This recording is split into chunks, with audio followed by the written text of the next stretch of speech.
helps if I click the right thing. It helps if I select the right thing. Yeah, I'd be very, very interested in seeing like anything from Iron Mouse. To be honest with you, the one opera song that she did was absolutely amazing, and the fact that she did that while she was sick is stupidly impressive. I don't think I have a good singing voice whatsoever, like not at all. So to hear somebody actually going in and just belting it out like that when they're feeling ill, that's utterly ridiculous. And I just got it's utterly ridiculous. It's sent. Oh, I thought you were talking about the Iron Mouse video. I thought you were talking about that. Oh my god. Oh my god, no. No. No.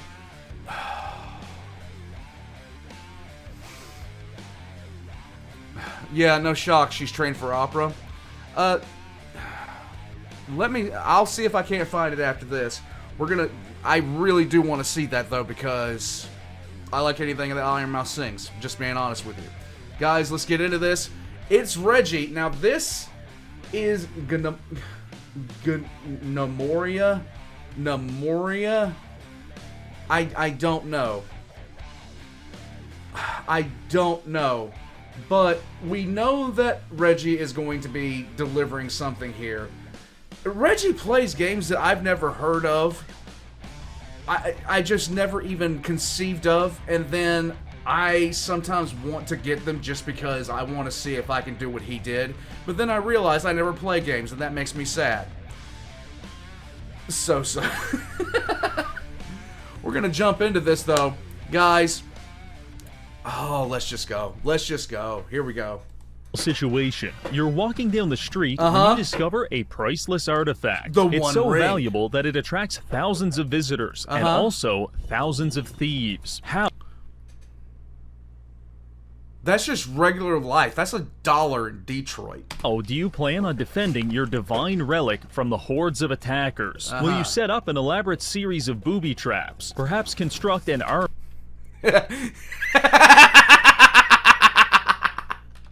Hold on.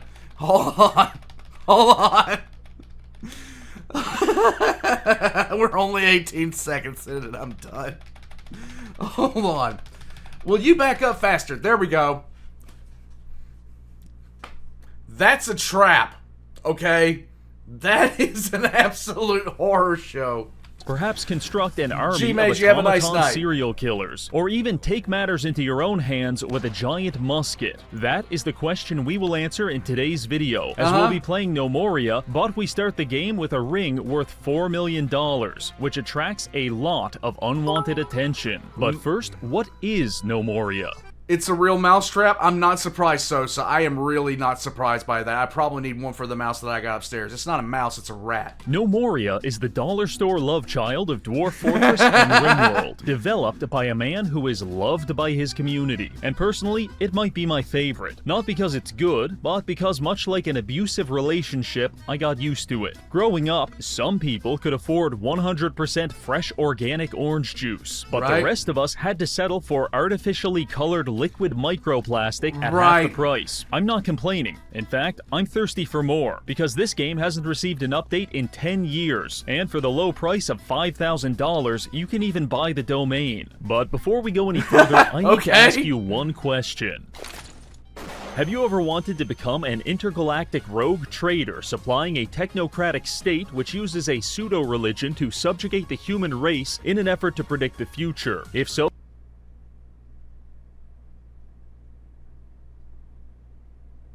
that's oddly specific. well, that's very strange, but I can help, because this video is sponsored by Foundation Galactic Frontier. This is a brand new intergalactic space exploration game in the setting of Isaac Asimov's sci-fi classic Foundation. This game has strong themes of resource management, mothership simulation, RPG progression, and a dual battle system for strategic combat both in space and on the ground. It also features many of the classic characters from Foundation, such as Harry Seldon, Demerzel, and of course, Mule. Additionally, his name is Mule.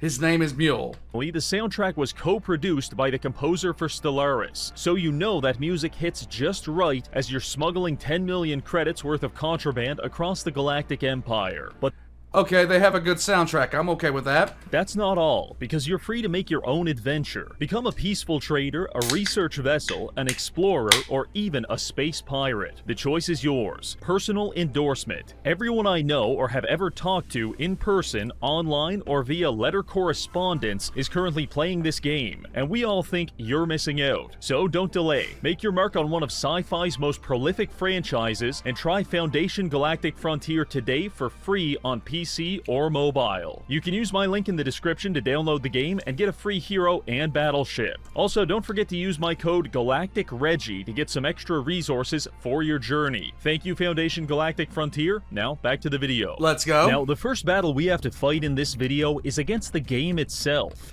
That is always the first and most specific fight.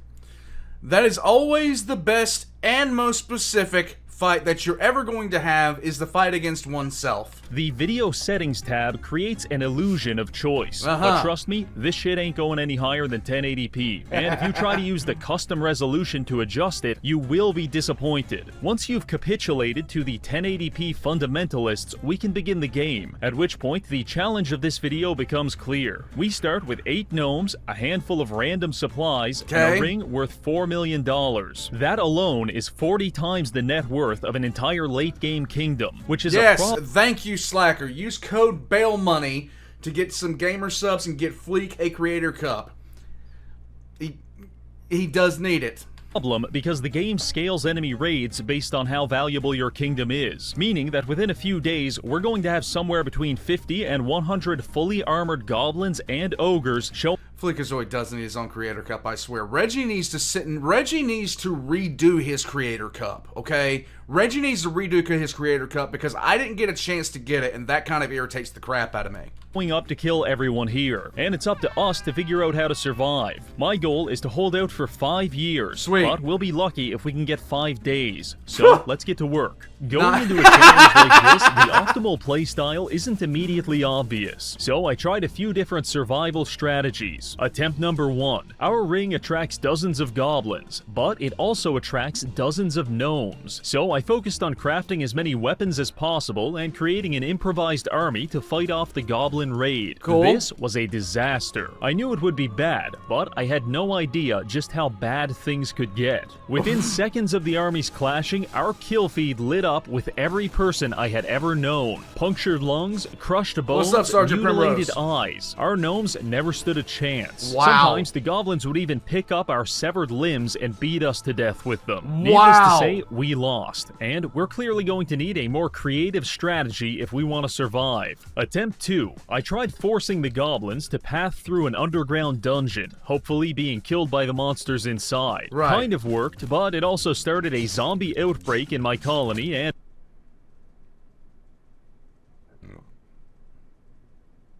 Wow. You gotta have goals. everyone died. Next attempt was a flood tunnel. Force the goblins into it, then drain the entire volume of a lake on top of them. This did drown several goblins, but the ogres survived and beat us mercilessly. No good. However, it did give me an idea. At the very bottom of the map, under 100 layers of dirt and rock, is tons of molten lava. This same design executed with lava might be what we need to avoid a painful death. So let's give it a try. Do it. Generating a new world. Give it a terrible name so no one wants to go there, and then get to work. Quickly surveying the map, I decide to settle in this corner for its defensive features and access to clean drinking water. The gnomes get to work clearing the forest, establishing some farms, and building a communal sleeping area. Sweet. I even went ahead and gave them a few piles of grass to sleep on. I want to be clear, I'm not doing this because I care about the quality of their life. That's a good distinction to make. That's an excellent distinction to make. Thank you very much, sir. I'm doing it because I can extract a higher quotient of backbreaking labor out of them if they're well rested. Speaking of backbreaking labor, right now it's spring day 1. By summer day 3, the goblins arrive, meaning we have about 15 days to dig to the center of the earth and back. So I'm going to be running these. This is called industry, Warpugs. This is called extreme industry. Let's go. These miners around the clock. In fact, I might just lock them underground. Sweet. No breaks, no family visits, just mining and whatever food I can push under the crack of a locked door. I don't know what that is. I don't want to know what that is. But I do know that Laserpig ate something that was uglier than that. I really, really do know he ate something uglier than that. On to the next issue. Go for it. Monsters. They typically spawn in unlit tunnels such as these. Okay. And if we don't start crafting torches soon, starving to death in a mine shaft will be the least of our concerns. So I went ahead and set up a crude workbench to start production. However, in our quest for proper lighting, our main enemy isn't death by zombie outbreak. Okay. It's actually death by self-inflicted gunshot wound. Okay. Because the crude workbench makes me unreasonably angry. Never before has man nor gnome created such a hellish instrument of suffering. It's so inefficient that I've personally witnessed a gnome spend 2 days and nights in the crafting of a single plank of wood. And over the next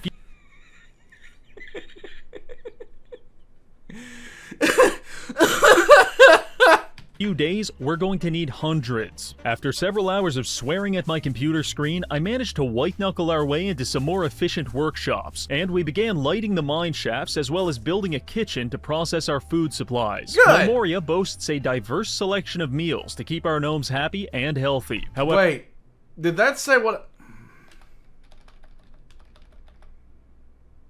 Boiled ass hairs. You gotta have goals, Warpugs. However, I fundamentally reject the 24-step process involved in baking a cake. So instead, most of our gnomes will live and die without ever knowing anything other than the flavor of stagnant pond water and poorly crafted fruit salad. This is the path to utopia. Yay! With the end of spring quickly approaching, our tunnels are about 90% of the way done. We just need to go a bit deeper, connect them, and then put up some walls such that the only entrance to our base will be through a 70,000 step staircase that passes through the center of the earth. Okay. Summer is upon us, and with that, a new wave of 55 gnome immigrants. This increases our population by a factor of 8, which means we've got about 2 days until everyone here is starving to death. There you go. This is remedied quite simply. Select the forage tool and highlight the entire map. Then sit back and watch as 55 gnomes scour the surface of the earth like a swarm of locusts, rapidly consuming every apple, dead body, and blade of grass in their path.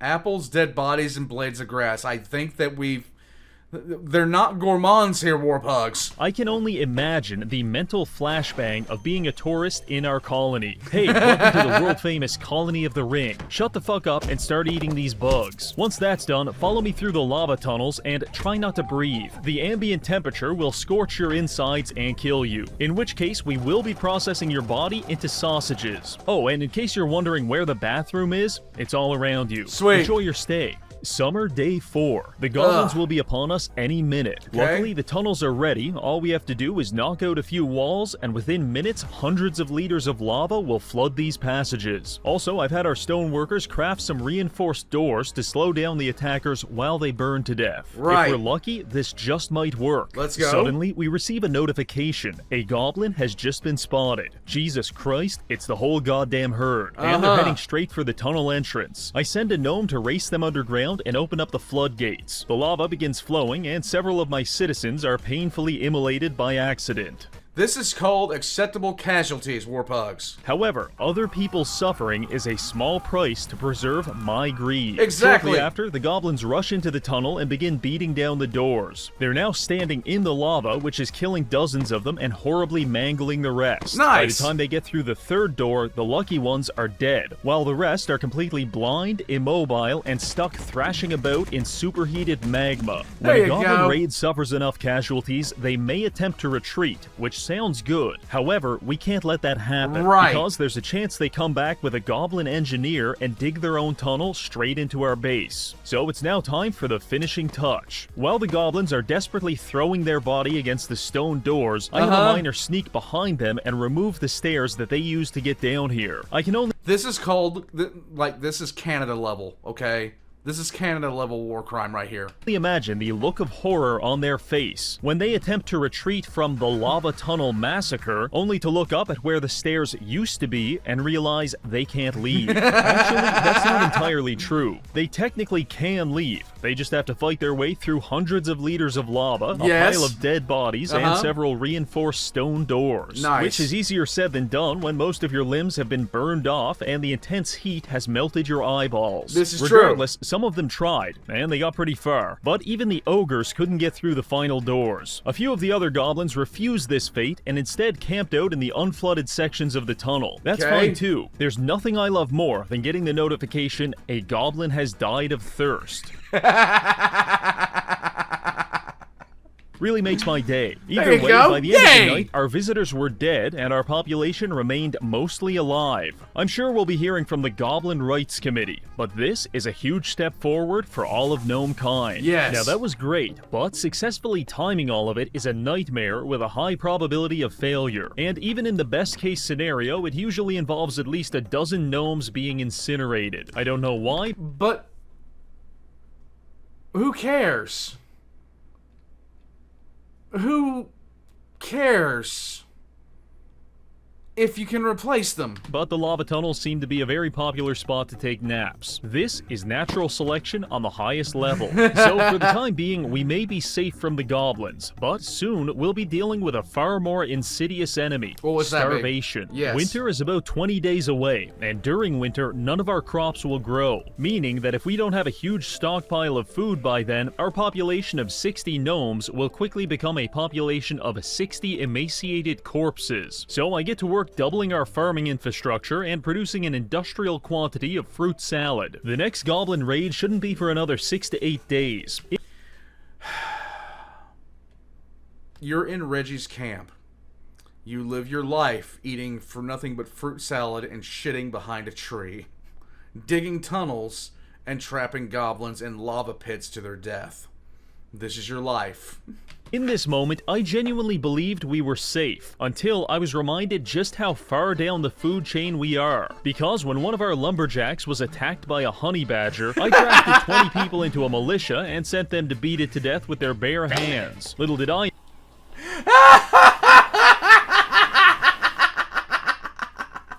know, I was dealing with the strongest honey badger to ever live. 20 of our gnomes jumped him, and the combat log was an endless flood of punches and kicks. Actually, it's probably just easier to let you hear it.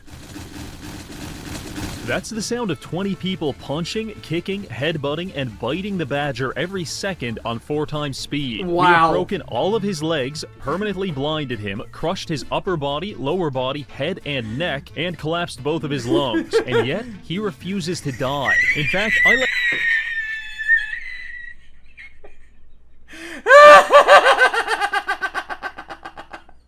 them to fight and checked back 4 hours later only to find that stupid little bastard still alive and staring back at me as if to say, I didn't hear no bell. It took 20 people an entire day and night, and several of them collapsed from exhaustion. But eventually we did kill the honey badger. However, at what cost? It is theorized that the scientific development of Western Europe was delayed hundreds of years as a result of the Dark Ages. Similarly, I cannot help but wonder what harmonious utopia we might be living in currently if 50% of my population didn't have to spend 24 hours pummeling a weasel to death.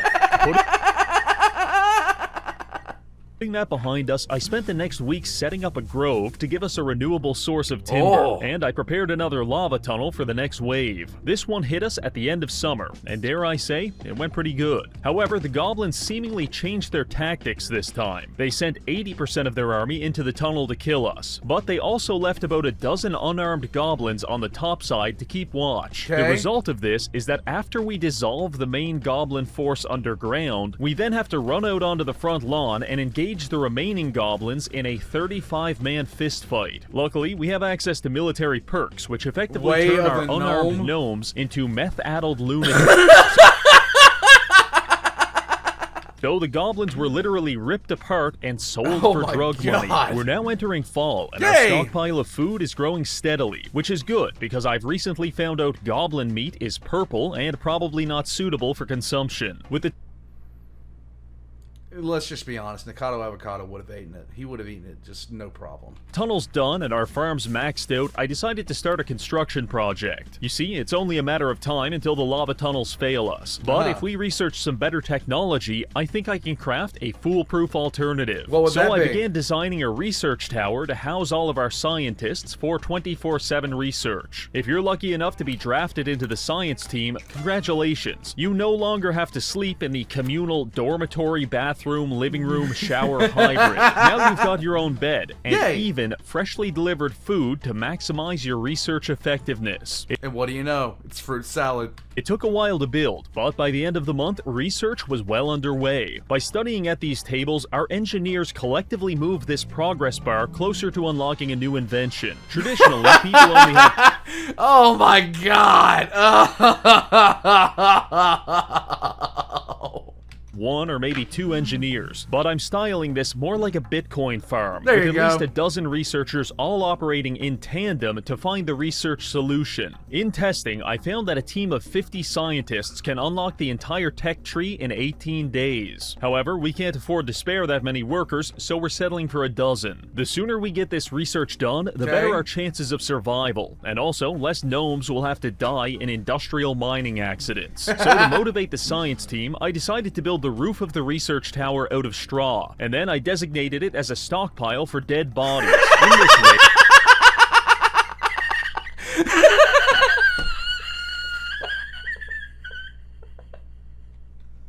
That's motivating! the collective weight of hundreds of dead gnomes can slowly cave in the roof above our researchers as blood seeps through the cracks to symbolize not only their impending demise, but also the societal cost of their scientific inadequacy. I would imagine that morale is a complicated topic in the research tower. Winter is now upon us, meaning that apart from butchering some yaks, we won't have any more food coming in for the next 12 days. This seemed like a good time to strike up some international trade, so I opened up the diplomacy menu and found a nearby kingdom specializing in agriculture. First, we have to host a diplomat from this nation. Then, as long as he's impressed, he'll stay. And as long as he stays, we can trade. A few days later, he shows up, a gnomish ambassador from the kingdom Superdrip. Unfortunately, we haven't finished building his bedroom yet. So far, it's a completely unlit dirt pit with a pile of grass for a bed. That is, until a yak wanders downstairs and starts eating it. So every night the diplomat goes to sleep, he has to spend hours wandering around the darkness trying to find a bed that might not even exist, while dealing with the psychological torment that he could be gored by a wild yak at any moment. Surprisingly, he didn't stay long, but he did stay long enough for us to do some trading. Upon speaking with the foreign merchant, I realized we own almost nothing of value, and our most numerous commodity is dirt clumps. Luckily, we managed to scrounge together enough actually valuable items to trade for a male and female camel. With this, we'll be able to start a camel farm for extra meat and milk. However, as soon as I completed the trade, one of my butchers stole a camel, ran to the kitchen, and butchered it before I even realized what was happening.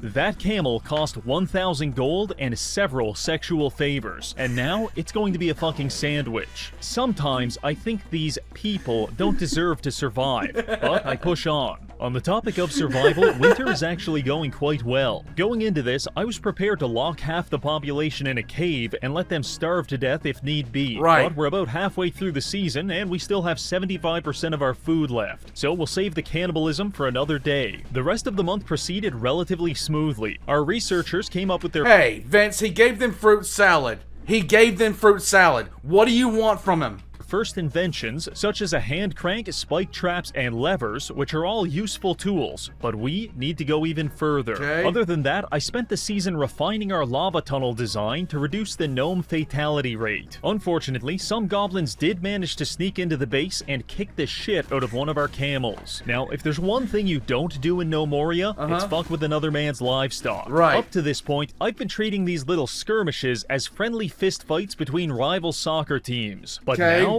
they've gone Friendly fist fighting. too far. As we speak, I'm building a weaponsmith, and next time we're going into this fist fight with a goddamn battle axe. We made it through the winter with about 20% of our food remaining, St. Haley, and you have a spent nice all night, bud. spring and summer researching like our lives depended on it. Right. The only notable occurrence during this time was when this one guy got pushed into the river by some goblins. There you go. Gnomes have the approximate density of a tungsten cube, so he didn't survive. However, a much greater and less hilarious tragedy was already looming on the horizon. What's that? That is the great slowdown of Fall Day 1.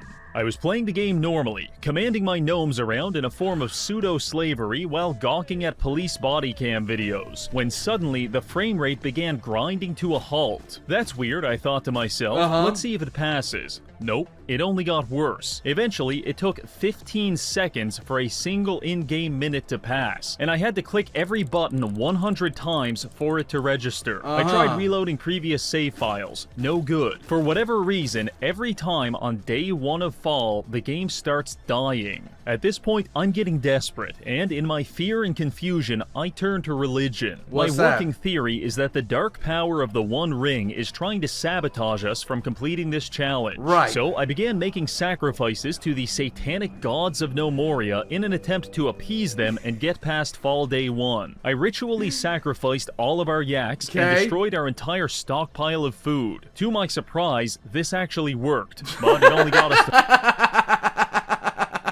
Fall Day 2 before it started slowing down again. Oh my The fact that God. killing the yaks helped implies that the game was slowing down due to the number of AI, so I decided to take a shot in the dark. I went underground and picked a random cave. Then I spawned in a bunch of lava, and what happened next left me horrified. Within 10 seconds, 2,000 beetles had been killed by the lava. There were so many casualties that even trying to open the kill feed would crash my game. Ladies and gentlemen, forgetting to turn beetles off is the quintessential Gnomoria mistake, and I am ashamed. Among the 17 people in the entire Gnomoria community, beetles are universally hated, and I'll tell you why. They can spawn in any unlit cave system, which is a huge problem because basically the entire map is an unlit cave system. However, the bigger issue is that a beetle can lay an egg sac, which then spawns more beetles, resulting in more egg sacs. Right. If you've watched my Fallout 4 video on rad roaches, you'll know just how quickly this kind of replication can get out of hand. Yes.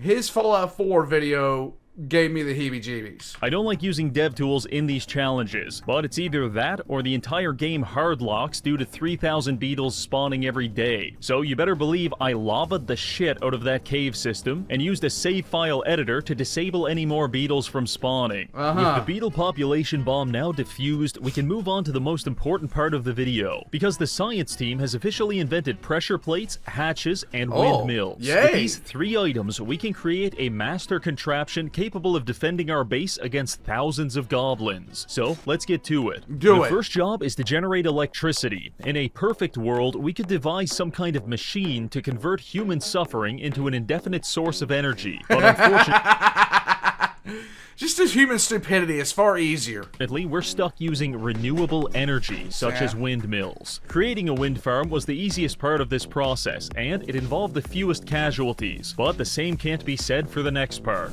Step 2 is digging a giant 100-foot deep pit in the ground. The purpose of this will become clear shortly, but just know that this took forever, and we averaged about 2 industrial mining deaths per day. Part of the problem was golems. When moving around bulk quantities of dirt and stone, it can sometimes animate into an angry golem who proceeds to beat the ever-living shit out of you. Luckily, dirt golems are fairly low on the golem hierarchy, so my miners like to spend their lunch break gouging them to death with pickaxes. With the giant pit now reaching completion, we can install the final piece of the puzzle, hatches. Above the pit, we create a winding labyrinth. This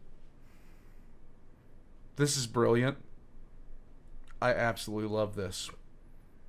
This is absolutely fantastic.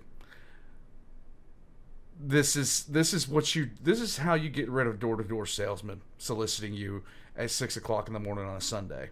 is the only entrance to our base. We replace the floor with mechanical hatches, and by supplying them with power from the wind farm, they can function as walkable terrain. However, if someone steps on this pressure plate, all of the hatches open up, dropping whoever is on them 100 feet to their death. Nice. This setup should be able to kill all of the goblins instantly as long as we hit the pressure plate at the right time. So the question becomes, who can be trusted with the ultimate responsibility of activating this pressure plate? Oh, God. And the answer is this camel. Yes. Gnomes need to eat, sleep, and sometimes they accidentally drown themselves. But camels, they're just chilling 24/7. So I set up a single tile camel pasture right next to the pressure plate. Nice. When goblins come through the hallway, they'll scare the camel, he'll run onto the pressure plate, and voila, we've now got a smattering of goblin corpses at That's brilliant. the bottom of a mine shaft. That, ladies and gentlemen, is my plan to get us And a dead camel. through the next 3 years. However, many ideas are great in theory, but it's not until you test them that you can actually be sure, which leads us to Winter Day 3, the next goblin attack. 50 of them start funneling through the hallway. 3 or 4 gnomes rush out to meet them in an apparent suicide attempt. After obliging, the goblins continue into the final section, scare the camel, and get a free lesson in skydiving. Yes! That was pretty good. This might seem perfect, but trust me, it took a lot of testing, and I'd be lying if I said we didn't have half a dozen exploded camels at the bottom of this mine shaft. The honey badger's there too.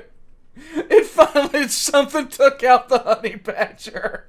Additionally, I get extremely anxious seeing my gnomes entering and exiting the base, knowing the only thing standing between them arriving at their destination and getting executed is the judgment of a fucking camel. However, that doesn't seem to bother the gnomes, because they regularly choose to fall asleep on the hatches for hours at a time. There are 2 ways to look at this. Either there's lead in our drinking water and my population has severe brain damage, or they worship the camel as some kind of protector deity, and they fall asleep on the hatches to prove their devotion to him. Yeah. I choose to... Yeah, he's gonna say it, but I'm gonna say it too. I choose to believe the latter because, believe in the latter. Yes. Because it makes me less frustrated when the camel wanders off to find food and 7 lumberjacks fall to their death.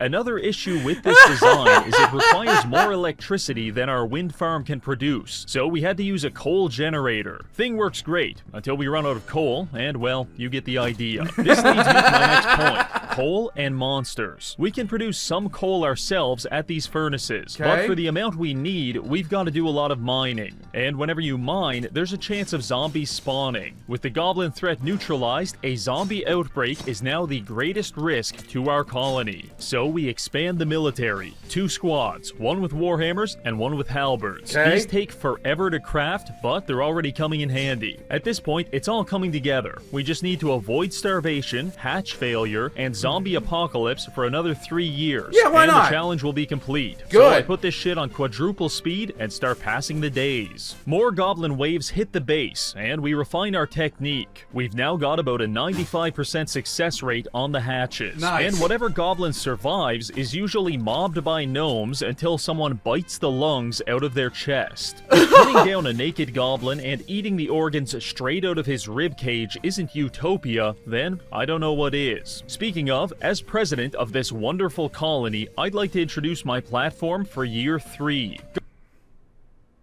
I'm actually worried about this one. I'm actually concerned. Goblins as a form of recycling.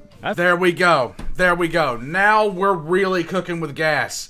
There's so many dead bodies down there. Can we do something with them? After a few months, we had accumulated hundreds of mushed up goblins in the pit. But by employing several butchers, we can process them into a reliable source of nutrients. There you go. I've also found that ogre leather can be turned into a variety of clothing and even furniture. There you go. Some people call Ed Gein a sicko. That's I call thinking. him an environmental visionary. The last step is to take their armor and melt it down into materials to craft weapons for our military. And just like that, the Goblin Menace has been reduced, reused, and recycled for the betterment of society. Go for it, From Vince. here, the only thing we're missing is more real estate. So I began the Great Terraforming Project.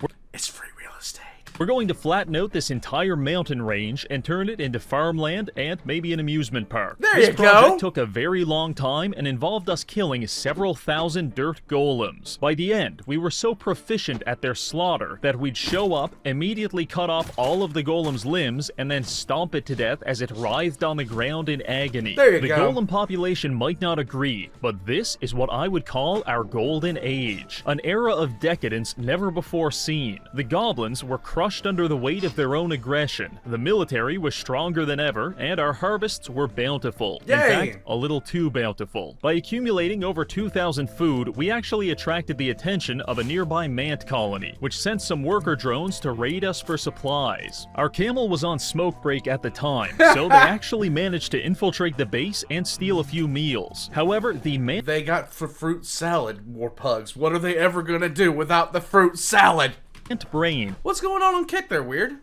is morphologically the same as the top 1% of gambling addicts, because they just don't know when to stop. They grab some food, carry it off the map, come back for more food, and repeat. Except this time, when they came back, we were waiting, and we used warhammers to pulverize every limb on their disgusting insectoid bodies. There you Hope go. the 6 yak sausages were worth it, you absolute freaks. Our swift response to the Mant invasion had me feeling confident, and several of our construction projects were making serious progress.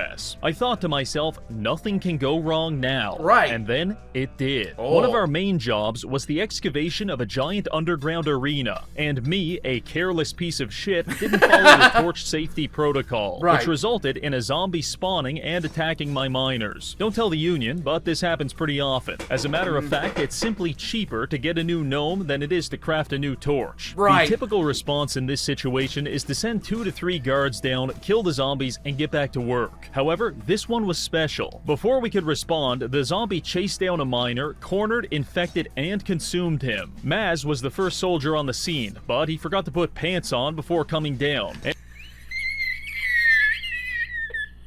And as soon as he joined the fight, he was bitten on the leg and started bleeding out. That 3 sucks. more guards showed up, presumably with pants, to engage the target. And despite slicing off his arm and leg, the zombie was still feral enough to rupture major arteries on all 3 soldiers, There we thereby go. forcing a retreat. We now have 4 guards bleeding to death and a total of 5 bandages on the other side of town. Additionally, now that they're infected, if they die at any point, they'll come back not only as zombies, but as zombies wearing late-game armor. Terrific. As the military retreats from the arena, several miners are still trapped and slowly being killed and reanimated as undead. By the Oh, time our boy. second kill team comes through, there are already 3 new zombies. And while a lead warhammer to the brain is a foolproof solution to most problems, they're actually reanimating zombies faster than we can kill them, which is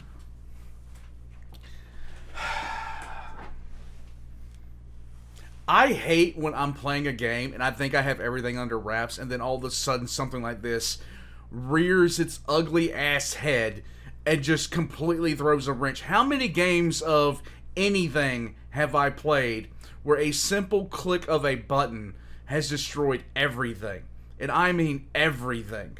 causing us some serious attrition. Shortly before shooting Woody Harrelson in the face with a pneumatic cattle gun, Anton Chigurh says, "You should admit your position, there would be more dignity in it." Which leads me to my point. Everyone in this pit is going to die. All we can do now is hope to contain it. So, as our last soldier fought valiantly to hold off the zombies, I began enacting the quarantine protocol by sealing off all of the tunnels connected to this area. There you go. We managed to accomplish this, but only by sacrificing the entirety of our military, mining, and construction forces. And even then, it almost wasn't enough, because one zombie did breach containment and make it to the surface. It took all 30 of our remaining colonists to beat him to death before encasing the dead bodies in dirt tombs to contain their reanimation.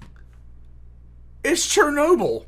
Okay, let's assess our situation. Okay. Almost everyone is dead, and there's roughly a dozen highly armored zombies waiting to kill the rest of us. Sweet. About the only thing we have going for us is that the undead are now trapped underground, fighting an indefinitely respawning population of golems. There you But go. the golems suck, and our bones will have long since turned to ash before they manage to kill even a single zombie. On top of all of that, we're currently experiencing a famine, and starvation is a likely outcome. It would be fair to call this a survival situation. Right. And what do you do in a survival situation? You drink your piss and get back to work.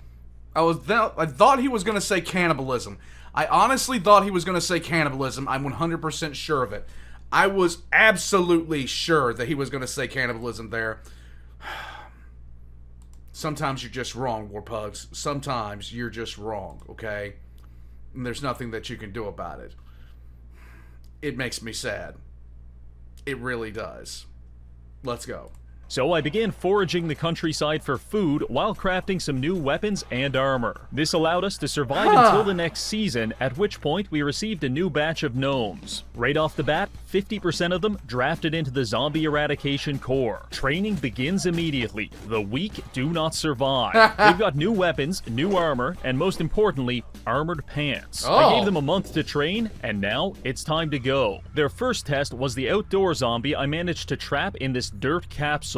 After cracking it open, the kill team ran inside, and within 3 seconds, they had disemboweled the zombie, broke his leg, and sliced off his head. Nice. This is promising. Our crusade continues into the evening, launching an operation to retake the wind farm, and then creating a forward operating base in the tunnels beneath it. There you go. I order 24/7 patrols here and supply it with some bandages. If we fail now, containment will be impossible. From here, we begin clearing the tunnels one by one, encountering several reanimated soldiers along the way. But there we by go. consistently caving in their skulls, we're making good progress. All right, Pressing weird. forward, we managed to lead the zombies out of the mining area and into the hallways, where we jump them 10-on-1. After a few minutes of fighting, it looks like we've got them all, so I set up guard posts next to any recently deceased bodies and immediately bludgeon them to death as they reanimate. There you go. Just like that, the zombie uprising appears to have been quelled. Yay! Let this be a lesson, viewer. You can spend 5 minutes setting up torches, or you can spend 3 in-game months trying to avoid cannibalization. The choice is yours. The zombie outbreak was fully contained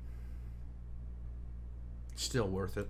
by fall of year 4, and after another hour, we officially made it to year 5, Yay! the technical endpoint of our challenge. It is at this time that a well-medicated person would close Gnomoria, stand up from their desk, and go outside, satisfied that they had completed the challenge. But that person is not me. I have a vision for our colony, dreams of chronic and sustained cruelty, and I won't stop until those dreams become reality. Do so it! I kept playing. In fact, I kind of lost track of time, and before I knew it, it was year 10. After 5 years, a lot has changed, so allow me to take you on a brief tour. Okay. Previously, all of our shit was arranged randomly as some kind of perverted homage to entropy, but now we've got signs of intelligent design. Oh, First of all, God. neatly separated fields for farming, a brand new 2-story kitchen, a luxury hotel for housing diplomats, a market square for international trade, a public park to facilitate gay sex, several new ranches for emus, alpacas, goats, and yaks,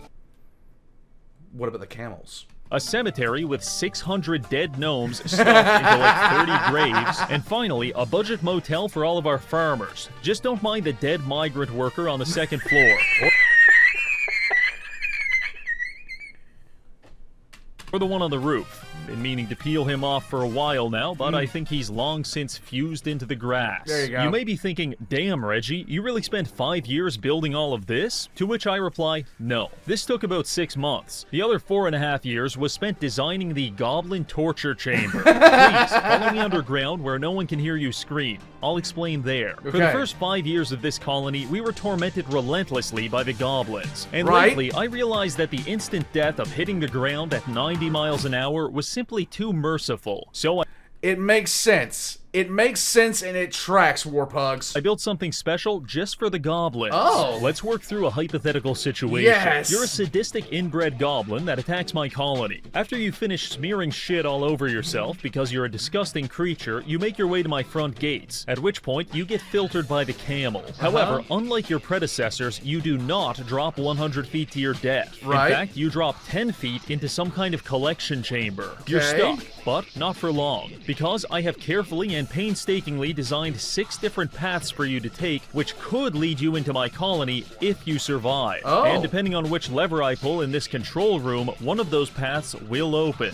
Let's look at the first option. Pulling this lever opens up a path into a fairly unassuming room. Okay. In fact, the exit is right there. The I'd like to play a game. Goblins rush in and bolt for the door. However, the first one to reach it steps on a pressure plate, which raises 3 different mechanical walls. The first one closes the door behind him, locking all of his friends inside, and the other 2 walls raise on either side of him, trapping him on the pressure plate. Then comes the fun part, the firing squad. Oh, Across God. the water, I bring in 4 or 5 musketeers, and they spend all afternoon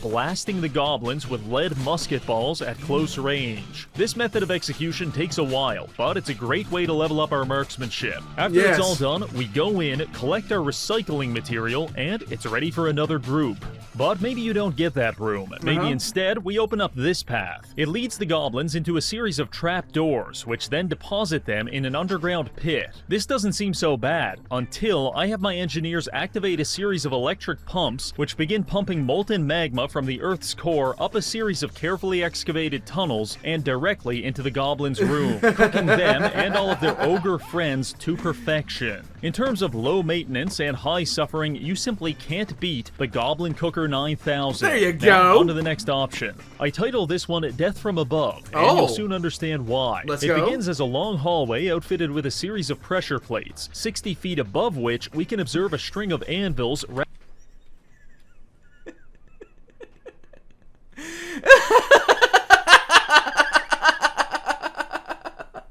resting on mechanical hatches. So our goblin friends come through the hallway and hit the pressure plates, causing 900 pounds of lead anvils to instantly crush every bone in their body. I also tried experimenting with other objects such as concrete pillars and brick slabs, but there's just something iconic about the anvil. Now, unfortunately, we do have a limited supply of anvils, so if you survive that first part, you will proceed into the next room where you realize we still have more than enough to kill you. The most agile goblins may be able to avoid this Looney Tunes style execution, at which point they proceed upstairs to even more pressure plates. These ones don't drop anvils, they drop you. And as a goblin plummets 70 feet to the ground, they have 2 possible outcomes. They either hit our limestone floor at 45 miles per hour, or if they're feeling particularly funny, they'll land on top of another goblin, killing both of them on the spot.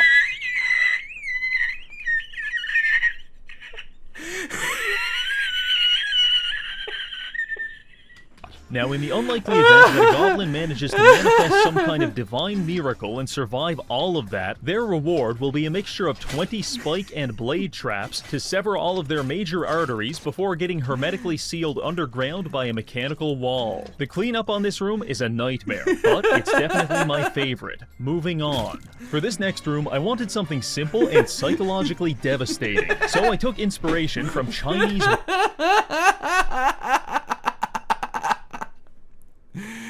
Oh my God. water torture. Here's how it works. The goblins get caught in our collection chamber, head through the 4th door, down the hall, into another room, before finally falling into a very basic pit. There is exactly 1 torch and no escape. In each corner of the room, I have assembled the 4 fundamental elements of Gnomoria: earth, wood, metal, and wheat. In fact, we have about 1,000 of each, meaning that several times a day these piles will animate into golems and attack the goblins. The goblins will of course kill the golems, but that just drops all of the materials back on the floor for the golem to respawn in 5 or 10 minutes. The torture isn't necessarily getting beat up by golems, it's not knowing when they'll strike next. Sure, they may be dead now, but the second you close your eyes to rest, the very dirt itself may manifest into some kind of vengeful construct, and flatten your windpipe like a piece of paper. And no matter how many times you strike him down, the golem will always come back. These goblins will never sleep, never eat, and never drink for the rest of their lives. Slowly, they will fall to the golems one by one, until they have all been assimilated into the category of the inanimate. There you go. The 5th torture room is also relatively straight. He sat around and thought of this. A lot of thought went into this. Straightforward. Here's how it works. It kills you. In more detail, it is a simple rectangular room with a basic locking mechanism. Once trapped inside, the goblins will begin idling, which moves them around randomly. Normally, a very innocuous thing to do. However, in this case, it will spell their demise, because I have placed several pressure plates all over the room, and each one activates between 1 and 5 mechanical walls. If a goblin happens to be standing on a mechanical wall when activated, it will raise itself up and push the goblin upward. And what is above them, you may ask? An entire fucking mountain, meaning that the mechanical wall smears them into paste on the ceiling. It is so instantaneous, so complete, that there's not even a record of it happening in the combat log. Nice! No description, no recorded death, just immediate annihilation. Honestly, I'm not sure what's worse. Having every bone And when you get the armor from them, it's already in a plate. in your body shattered because your friend sat down on a pressure plate, or being the final surviving goblin who has to slowly starve to death as his friend's remains drip from the ceiling. Anyway, onto the last room. Our final and most elaborate room was born out of necessity. You see, in the first 5 years, we accumulated hundreds of dead goblins, and even though we were eating them, we couldn't eat the bones, so I had to find a different use for them. As our goblins proceed through the 6th door, they will descend a flight of stairs before arriving in a white hallway. On their left and right, they will observe a dozen anatomically reconstructed goblin skeletons, and with each step forward, they will hear the unsettling crunch of walking across a floor made out of goblin bones. At the end of the hall, their destiny comes into view, a full-scale gladiatorial arena outfitted with the hundreds of skulls of their predecessors, watching them ominously as they descend into the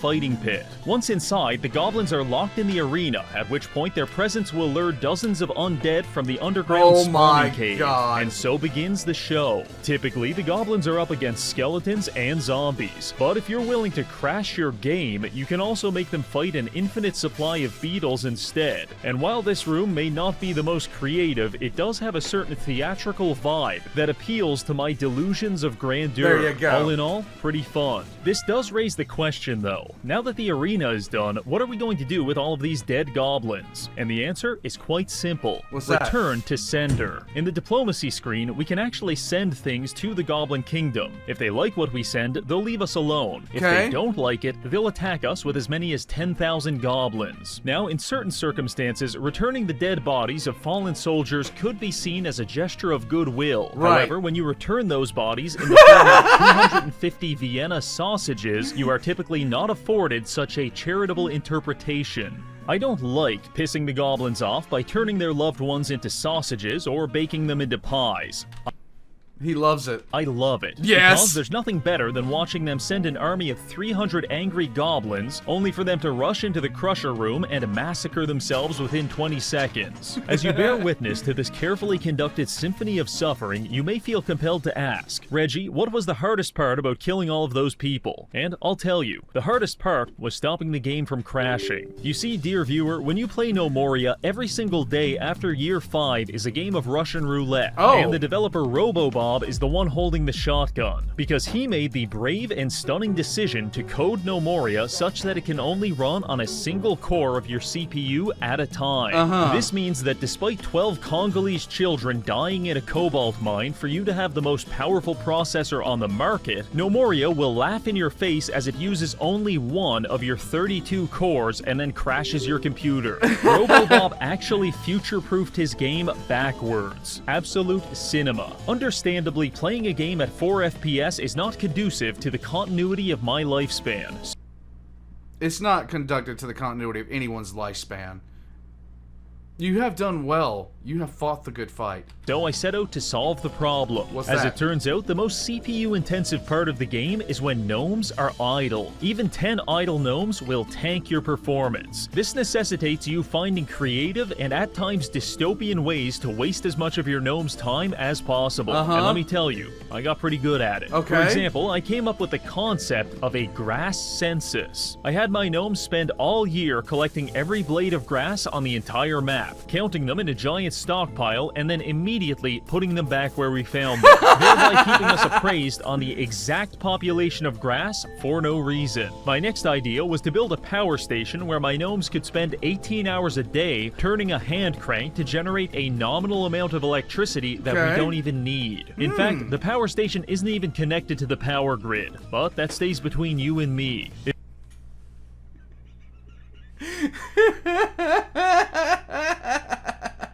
Eventually, I came across the ultimate time-destroying activity. What was picking that? things up and putting them back down in the same spot, also known as the gym. Here we can lift weights, pump iron, and sculpt ourselves into the most ideal physical specimen. And since our colony is basically running on autopilot at this point, 90% of our population spends 100% of their time in this gym. And I'm pleased to report the game is now running not too bad. Okay. Strictly speaking, I didn't have to put this in the video, but I find it incredibly amusing that the solution to 15 years of terrible optimization was simply going to the gym and getting sick pissingly shredded. There you go. So where does that leave us now? Well, we've protected the ring for 5 years, constructed a Saw-style series of torture chambers, got absolutely ripped, and I've even created a fully robotic police force to patrol the streets and beat up homeless people. There you In go. conclusion, I don't think it's physically possible to beat this challenge any harder. So, Gnomoria, excellent game. I will never be playing it ever again. Thanks for watching. Don't get me wrong, I'm not buying. Don't get me wrong. Okay, seriously. Hypoth- Seriously. The level of thought that went into some of these traps absolutely disturbs me, and I absolutely love it. The level of thought that went into some of those traps was just... It was choice, okay? It was absolutely choice. I can't say enough about how much I can appreciate that, okay? Just... Boy, they Oh, hold up. Absolute choice. The sheer fact of the matter is, Warpugs, the sheer fact of the matter is, you have to have a certain level of derangement to play in this style. And Reggie does that every single time, and it's absolutely magnificent. It's some of the best stuff I've ever seen. What's up? What's up, Hobbit? Every single time I see something from him, every single time I'm wondering in what ways are going to disturb me what he's doing. And this time it disturbed me in all the best ways. Hobbit, what did you do? Oh, God. Hey, Warpugs, thank you for watching some Reggie with me. All of his links are going to be in the description down below. Go get yourself some gamer subs. Use this code. It's in the description down below. I will catch you guys next time.